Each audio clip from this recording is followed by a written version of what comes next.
hold these truths to be self-evident, that all men are created equal, that they are endowed by their Creator with certain inalienable rights, that among these are life, liberty, and the pursuit of happiness. Almost 250 years ago in Philadelphia, a dream was born.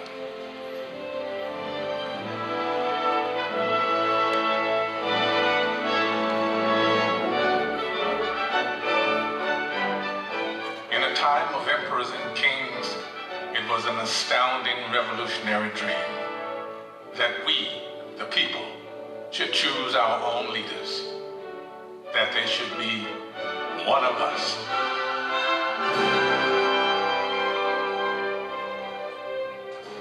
This was a dream born of fire, safeguarded by sacrifice during a brutal winter at Valley Forge.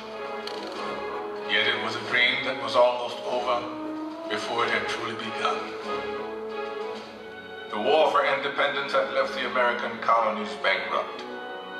Leaders argued, unpaid troops rebelled, and some even cried out for a return to monarchy and for General George Washington to be crowned King of America. But the man who had led an army of farmers to victory over the mighty British Empire made it clear that the only title he desired was citizen of the United States of America. I am at a loss to conceive what part of my conduct could have given encouragement to an idea which to me seems the greatest mischief that can befall our country. If you have any regard for yourself, banish these thoughts from your mind. But when the new nation finally adopted its constitution, and it came time to elect its first president, there were no doubts about who that president should be. Only he had such doubts. I fear my countrymen will expect too much of me. I walk on untrodden ground. There is scarcely any part of my conduct which may not hereafter be drawn into precedent. In the end, Washington set the most important precedent of all.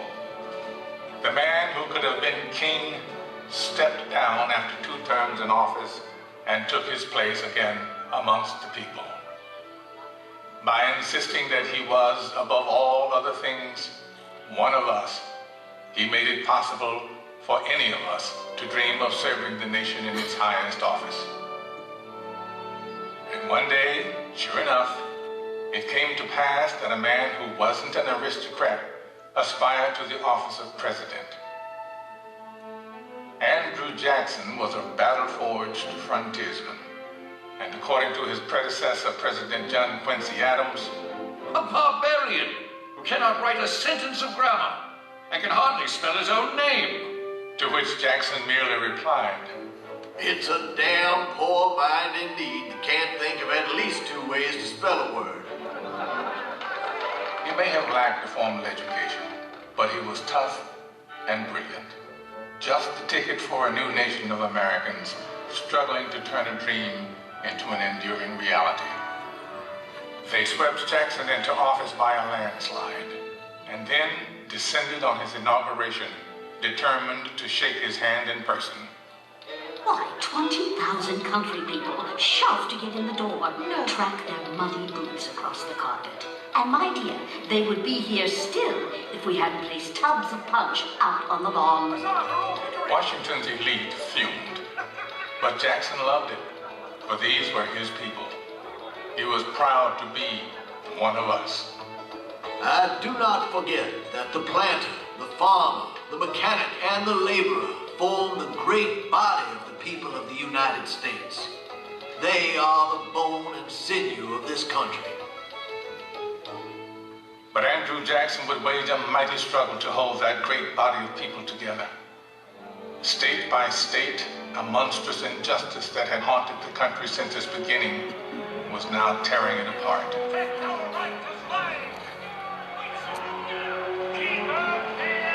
As civil war threatened, we searched deep in our heartland for a leader equal to the ordeal ahead.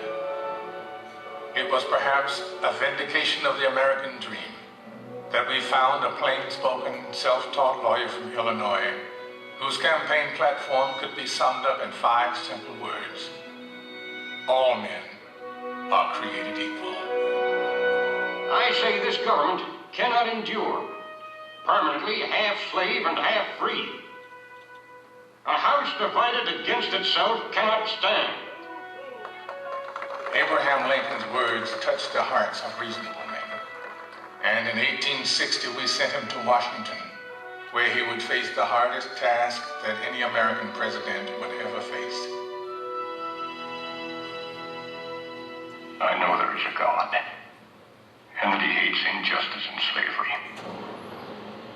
I see the storm coming. I know his hand is in it.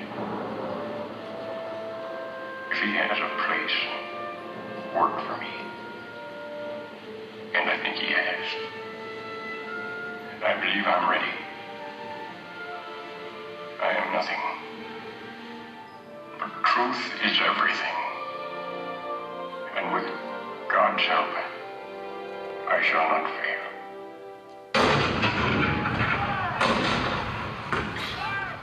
April 12, 1861, Fort Sumter.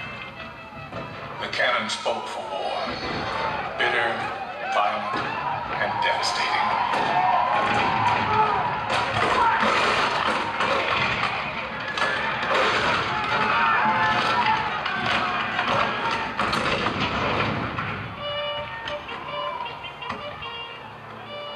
The blood of 500,000 Americans was shed in the dark days of our Civil War. But as the sun rose on a cold November day in 1863, thousands of Americans gathered on the battlefield in Gettysburg to hear President Abraham Lincoln give meaning to our sacrifice.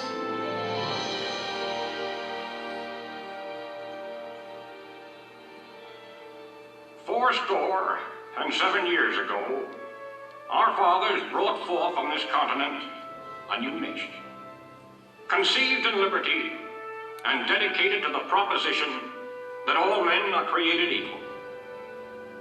Now we are engaged in a great civil war, testing whether that nation or any nation so conceived and so dedicated can long endure.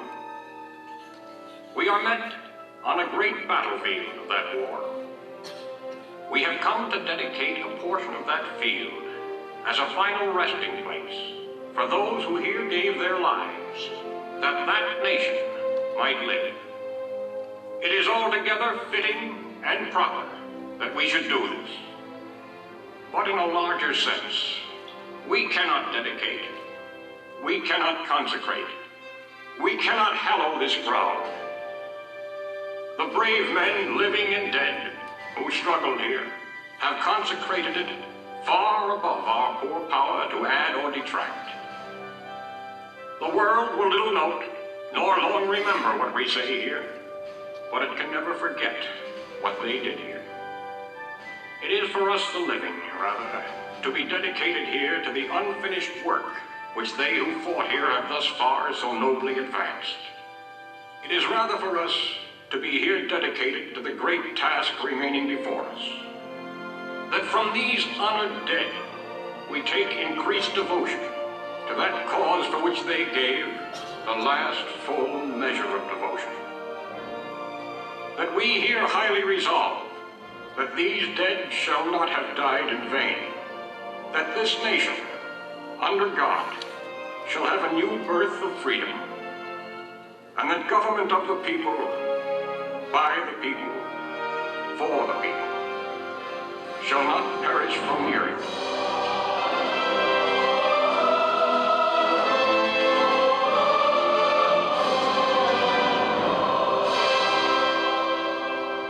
This nation did have a new birth of freedom. And as our frontiers pushed west, we looked for new leaders that embodied our bold and new spirit. Leaders like Theodore Roosevelt, born to wealth and privilege, but imbued with the spirit of the American frontier. He rode with cowboys and led his rough riders up San Juan Hill during the Spanish-American War. This kind-hearted, tough guy fought against monopolies and for the working class. We called him Teddy. Anything else would have been far too formal. He even refused to call his official residence the Executive Mansion. To him, it was just a house. It was just a White House. And so, it would always be called. 3 decades later, his distant cousin Franklin Delano Roosevelt would occupy that same White House and lead the country through its hardest trials since the Civil War. A world war was looming, and the Great Depression had paralyzed a great nation. The president we called upon to lead us through those hard times was himself paralyzed by polio. But with determined optimism, he had triumphed.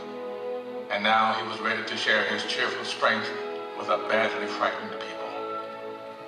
During FDR's fireside chats on the radio, entire cities came to a standstill and listened. Of the people themselves. Let us unite in banishing fear. Together, we cannot fail.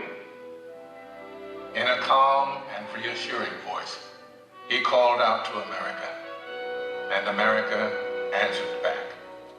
We're just modest, middle-class people having lost what little we have. My savings are tied up in a closed bank. I believe that you will guide us through these dark days. Protect us from that conflict in Europe, dear President. And I expect to be in service shortly. Now we know we are not fighting alone. I feel that at last we can hope. With that hope, we began to believe in the future again. FDR had reminded us of the power of the American dream. 16 years later, America's youngest elected president once again called upon the power of the people to change the world. Let the word go forth from this time and place to friend and foe alike that the torch has been passed to a new generation of Americans. John F. Kennedy's stirring words ushered in a historic decade of civic activism in which ordinary Americans struggled to right old wrongs and chart new frontiers of possibility. It has always been the role of presidents to remind us of our roots, to call us to the future. In their best moments, they speak words that are already there in our hearts, especially in times of tragedy. All I have, I would have given gladly not to be standing here today. We mourn 7 heroes. We mourn their loss as a nation together. You have lost too much, but you have certainly not lost America. For we will stand with you.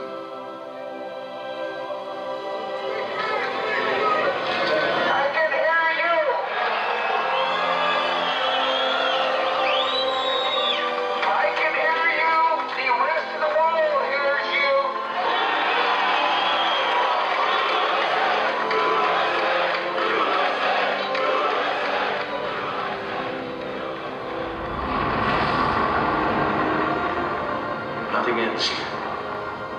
Our hopes and our journeys continue. And as our journeys continue, what once seemed revolutionary now seems profoundly simple. That we should choose our own leaders.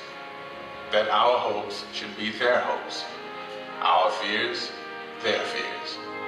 Our dreams, their dreams. Ladies and gentlemen, the presidents of the United States. George Washington, John Adams, Thomas Jefferson, James Madison, James Monroe, John Quincy Adams, Andrew Jackson, Martin Van Buren, William Henry Harrison,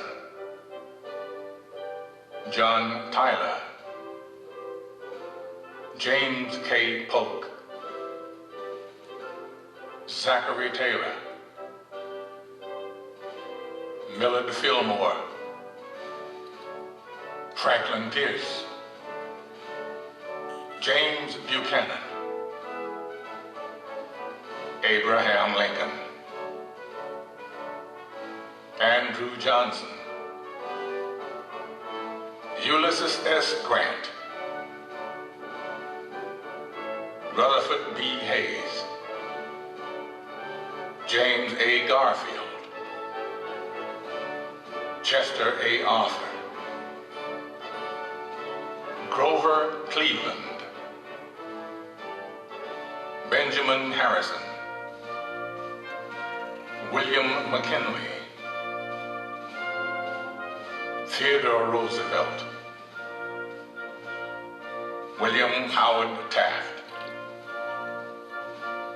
Woodrow Wilson, Warren G. Harding, Calvin Coolidge, Herbert Hoover, Franklin D. Roosevelt, Harry S. Truman, Dwight D. Eisenhower, John F. Kennedy, Lyndon B. Johnson, Richard M. Nixon, Gerald R. Ford, Jimmy Carter, Ronald Reagan, George Bush, Bill Clinton, George W. Bush. And now we come to the present, a present that is rooted in our past. For all of liberty's leaders have one thing in common, one trust they all accepted. My fellow citizens, no event could have filled me with greater anxieties than that notification on the 14th day of April, 1789, that you had selected me to lead our nation. But it was with the confidence of my fellow citizens that I took an oath. 35 simple words that have been repeated by every American president throughout history. As long as that oath is taken and solemnly fulfilled, the American dream will endure. I, Barack Hussein Obama, do solemnly swear that I will faithfully execute the office of President of the United States and will, to the best of my ability, preserve, protect, and defend the Constitution of the United States, so help me God. Ladies and gentlemen, President Barack Obama. The American dream is as old as our founding, but as timeless as our hopes. It is reborn every day in the heart of every child who wakes up in a land of limitless possibilities, in a country where we the people means all the people. We may come from different places and believe different things, but what makes us American is a shared spirit, a spirit of courage and determination, of kindness and generosity. It is a spirit grounded in the wisdom of the generations that have gone before us, but open to the unimagined discoveries and possibilities on the horizon that lies ahead. Let us enjoy it, cherish it, defend it, and pass it on to our children as the bright and beautiful blessing it is. This enduring American dream.